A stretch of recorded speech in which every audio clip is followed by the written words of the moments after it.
सभी साथियों को नमस्कार। आज हम रिसर्च मेथोडोलॉजी का लेक्चर नंबर 7 पर बात कर रहे हैं, जिसमें हमारा जो चैप्टर है एक विचर विश्लेषण, यूनिवेरिएट, द्विविचर विश्लेषण, बाईवेरिएट और बहुभिन्न रूपी विश्लेषण, मल्टीवेरिएट एनालिसिस। देखिए, जब भी हम रिसर्च मेथोडोलॉजी के अंतर्गत या स्टैटिस्टिक्स के अंतर्गत आंकड़ों का जो विश्लेषण करते हैं, तो हमारे पास ये 3 प्रकार के आंकड़ों विश्लेषण करने की विधियां हैं। एक विचर विश्लेषण, द्विविचर विश्लेषण और बहुभिन्न रूपी विश्लेषण।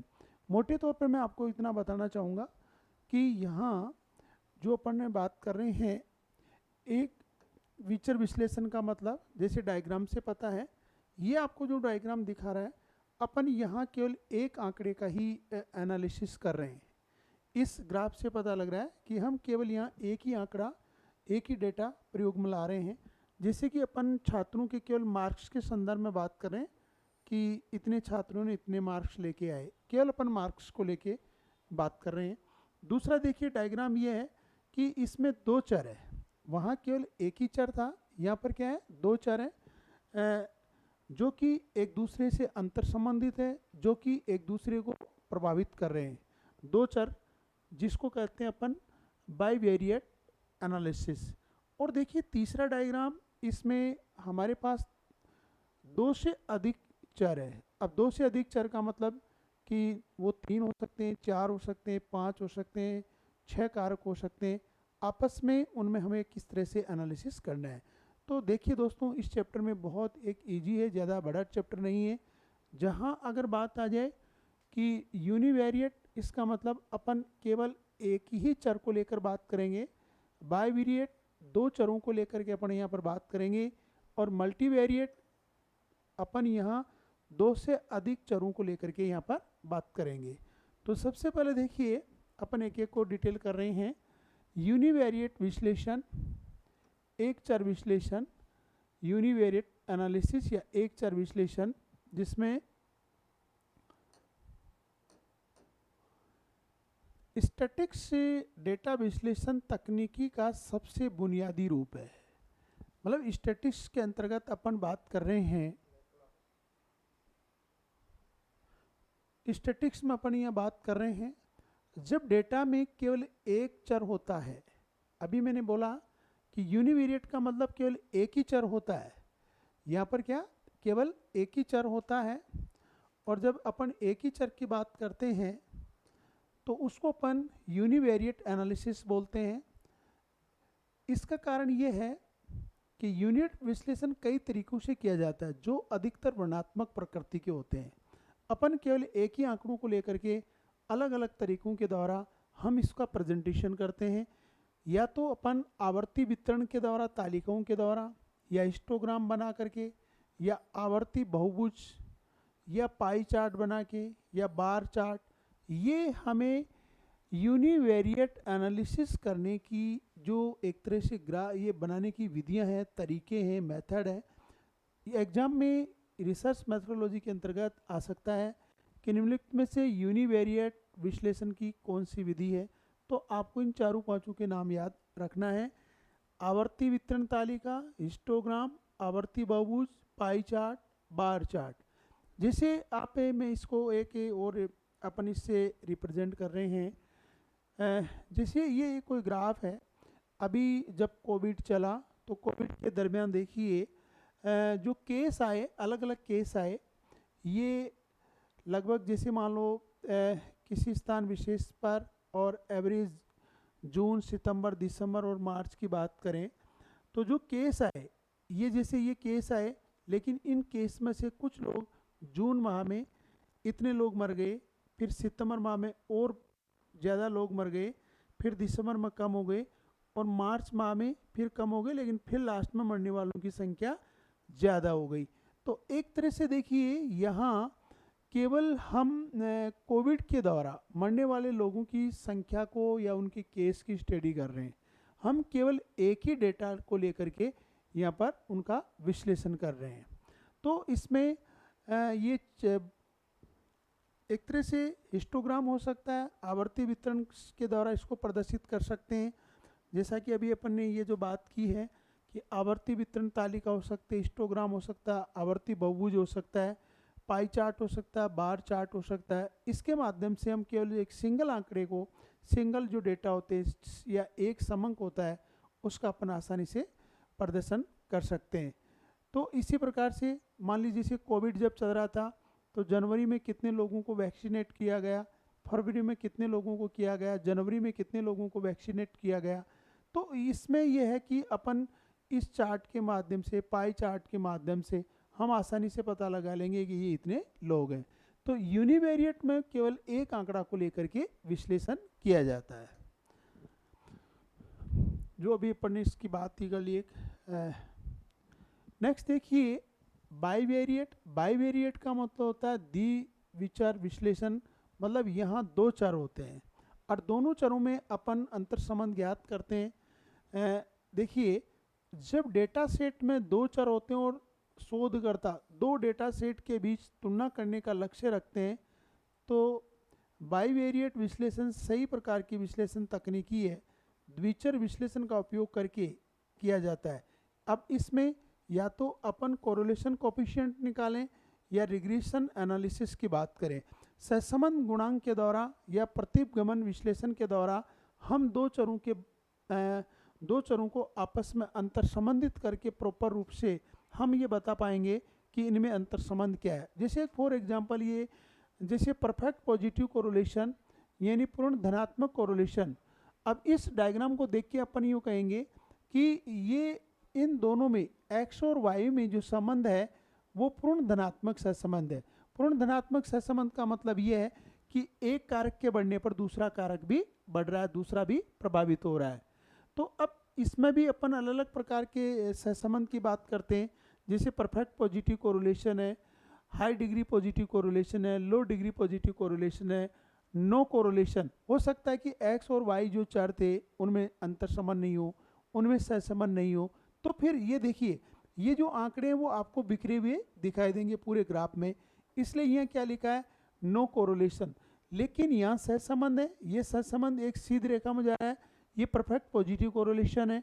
या हाई डिग्री पॉजिटिव कोरिलेशन, थोड़े से आंकड़े लेफ्ट राइट हो रहे हैं। ये लो डिग्री और थोड़े से आंकड़े लेफ्ट राइट हो रहे हैं लेकिन बढ़ रहे हैं, ये लो डिग्री पॉजिटिव कोरिलेशन है। तो इसमें देखिए एक बढ़ रहा है तो दूसरा भी बढ़ रहा है। लेकिन इधर देखिए perfect negative correlation. Perfect negative correlation का मतलब है कि जैसे अगर एक बढ़ रहा है तो दूसरा घट रहा है, दूसरा बढ़ रहा है तो एक कम हो रहा है। यानी एक तरह से यहाँ देखिए अगर यहाँ x बढ़ रहा है तो फिर y घटता हुआ चल रहा है। तो ये परफेक्ट नेगेटिव कोरिलेशन या लो डिग्री नेगेटिव कोरिलेशन। तो इसमें अपन इस ग्राफ को देखिए, यहाँ हमारे को सहसंबंध अपन स्टैटिक्स में बात भी कर चुके हैं। हम तो ये देखना है कि बाईवेरिएट के अंतर्गत हम कोई भी दो चर लेते हैं और उनमें संबंध डिफाइन करते हैं। यदि एक के बढ़ने से दूसरा बढ़ रहा है तो अपन कहेंगे कि पॉजिटिव कोरिलेशन है, और एक के बढ़ने से यदि दूसरी की वैल्यू कम हो रही है तो अपन कहेंगे वो नेगेटिव कोरिलेशन है। ये नकारात्मक सहसंबंध है। इस ग्राफ के माध्यम से अपन तुरंत कह देंगे कि इनमें संबंध है या नहीं है। जैसे ये जो ग्राफ है, ये ग्राफ ये कह रहा है, ये वाला ग्राफ, कि इनमें सहसंबंध का अभाव है। संबंधित जो आंकड़े अपन लिए, दो जो डेटा समंक लिए, उनमें कोई संबंध नहीं है। तो हमें बाईवेरिएट कोरिलेशन, बाईवेरिएट जो एनालिसिस है उसमें हम दो चर लेते हैं, ठीक है। और उधर क्या लेते हैं, यूनिवेरिएट में केवल एक चर ले रहे थे और इसमें बाईवेरिएट में दो चर लेते हैं, उनमें अंतर संबंध ज्ञात करते हैं।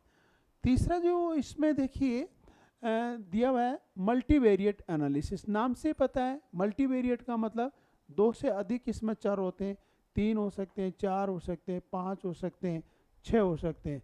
जैसे इसने दिया है कि स्टैटिक्स के अंतर्गत एक से अधिक जटिल रूप में इसका उपयोग किया जाता है जब डेटा सेट में दो से अधिक चर मतलब 3 हो सकते हैं, 4 हो सकते हैं, 5 हो सकते हैं, कितने भी होते हैं, उनका अपन विश्लेषण करते हैं।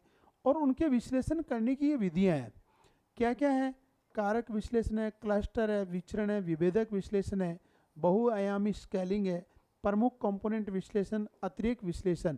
जैसे ये जो ग्राफ है इसमें एक तरह से 3D में आपको दिखाई दे रहा होगा, इसमें लंबाई चौड़ाई ऊंचाई यानी 3 फैक्टर तो अपन ले ही रहे हैं, 4 भी हो सकते हैं, 5 भी हो सकते हैं। एक देखिए इसमें छोटा सा मैं एग्जांपल बताऊंगा मल्टीवेरिएट एनालिसिस में। जैसे मान लीजिए मैं डॉक्टर हूँ, मेरे पास एक मरीज आया और मरीज ने कहा कि साहब मेरे कोलेस्ट्रॉल है, कोलेस्ट्रॉल के साथ में मेरी बीपी भी रहती है, और बीपी के साथ में फिर तीसरा बताया कि साहब मेरे एक तरह से मेरा वेट भी बढ़ रहा है। तो ये 3 प्रॉब्लम उसने बता दी कि वो बीपी पेशेंट भी है, कोलेस्ट्रॉल भी बढ़ रहा है और उसका वेट भी बढ़ रहा है। तो ये 3 उसकी प्रॉब्लम हो गई, 3 चर हो गए। तो उस व्यक्ति विशेष के लिए इन तीनों चरों का मुझे स्टडी करनी पड़ेगी कि कौन सी दवाई देने से किस तरह से ये कम हो सकता है या एवरेज आ सकता है, क्योंकि उसने 3 बीमारियां बता दी। तो मुझे उस व्यक्ति विशेष पर इन 3 चरों को लेकर के अध्ययन करना होगा, तब उसकी बीमारी का इलाज होगा। तो यहाँ हमें बहुत सामान्य शब्द अर्थों में समझना है कि मल्टीवेरिएट, इसमें जो फैक्टर होते हैं, उसमें जो चर होते हैं वो 2 से अधिक होते हैं, 3 हो सकते हैं, 4 हो सकते हैं या 5 हो सकते हैं। इसी प्रकार से देखिए मैं एक बहुत ही एक अच्छा उदाहरण और दे रहा हूँ। जैसे अमेरिका के संदर्भ में, यूएसए के संदर्भ में 2016 में वहाँ के प्रेसिडेंट का इलेक्शन हुआ और उसमें क्लिंटन खड़े हुए थे, ट्रंप हुए, जॉनसन हुए, स्टेन हुए, मैकमुलिन हुए। अब देखिए जैसे कि ये कोई प्रांत था अमेरिका का, अब इस प्रांत में सर्वाधिक जो वोट प्राप्त हुए वो ट्रंप को प्राप्त हुए, उससे कम प्राप्त हुए क्लिंटन को प्राप्त हुए, और उससे जो कम प्राप्त हुए वो जॉनसन को प्राप्त हुए। तो यहाँ इस पूरे के पूरे एरिया में अगर देखा जाए, हम पूरे इसकी कंप्लीट इसकी बात कर रहे हैं, इसमें केवल इन 3 लोगों को ही वोट प्राप्त हुए, ट्रंप को, क्लिंटन को और जॉनसन को, बाकी इन दोनों लोगों को प्राप्त नहीं हुआ। हालांकि ऐसे कई जगह जहाँ 3-4 को भी प्राप्त हुआ, लेकिन यह 3 को ही प्राप्त हुआ है। तो यहाँ देखिए इलेक्शन के बारे में मतलब ये जो 5 व्यक्ति जो खड़े हुए, इनमें से कभी किसी एक एरिया में 3 को मिल रहा है, किसी को 4 व्यक्तियों को वोट मिले, कितने मिल रहे हैं, वो चीज़ इसमें रिप्रेजेंट की गई है। कहने का मतलब यहाँ जो चर हैं जो 2 से अधिक है, यहाँ पर चर क्या है, 2 से अधिक है, क्योंकि यहाँ पर 5 लोग हैं, इसका मतलब चर ये क्या हो गया, मल्टीवेरिएट एनालिसिस हो गया। तो कुल मिला के ये जो अभी अपना जो चैप्टर है बहुत रिसर्च मेथोडोलॉजी का बहुत सरल है। इसमें ये जानने का प्रयास किया जाता है कि हमें रिसर्च जो कर रहे हैं उसमें किस तरीके से अध्ययन करना है, यूनिवेरिएट से करना है या बाईवेरिएट से करना है, मल्टीवेरिएट एनालिसिस करना है, कौन से हमारे पास आंकड़े हैं। मान लीजिए सिंगल हैं तो अपन यूनिवेरिएट एनालिसिस करेंगे, अगर 2 आंकड़े हैं तो हम बाईवेरिएट एनालिसिस करेंगे, और यदि 2 से अधिक हैं तो हम क्या करेंगे, मल्टीवेरिएट एनालिसिस करेंगे। तो दोस्तों ये बहुत सिंपल टॉपिक है, केवल इन नाम से ही पता लग जाएगा।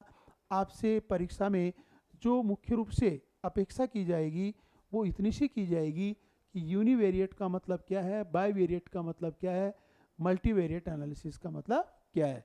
तो दोस्तों धन्यवाद। अपन आपको ये सभी हमारी रिसर्च मेथोडोलॉजी की सभी क्लासें हमारे यूट्यूब चैनल पर अपलोड कर दी गई है।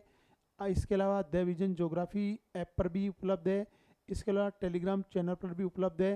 प्लेलिस्ट इसकी व्यवस्थित कर दी गई है, पीडीएफ में आप नोट्स भी उपलब्ध हैं, वो निकलवा सकते हैं, इनका कोई चार्जेज नहीं है। और मैं आशा करूँगा कि सभी मेरे प्यारे विद्यार्थियों हमारी इस वीडियो को अधिकतम अपने दोस्तों को शेयर करें, लाइक करें, और इसको परीक्षा से पहले 1-2 बार अगर पढ़ेंगे तो आप आसानी से दोस्तों इनका जवाब दे पाएंगे। वैसे ये जो चैप्टर है, ये जो क्लास है यूजीसी नेट और असिस्टेंट प्रोफेसर के दोनों की परीक्षाओं के लिए समान रूप से उपयोगी है। अति शीघ्र नेक्स्ट क्लासें भी हम आपको उपलब्ध करवा देंगे। धन्यवाद दोस्तों।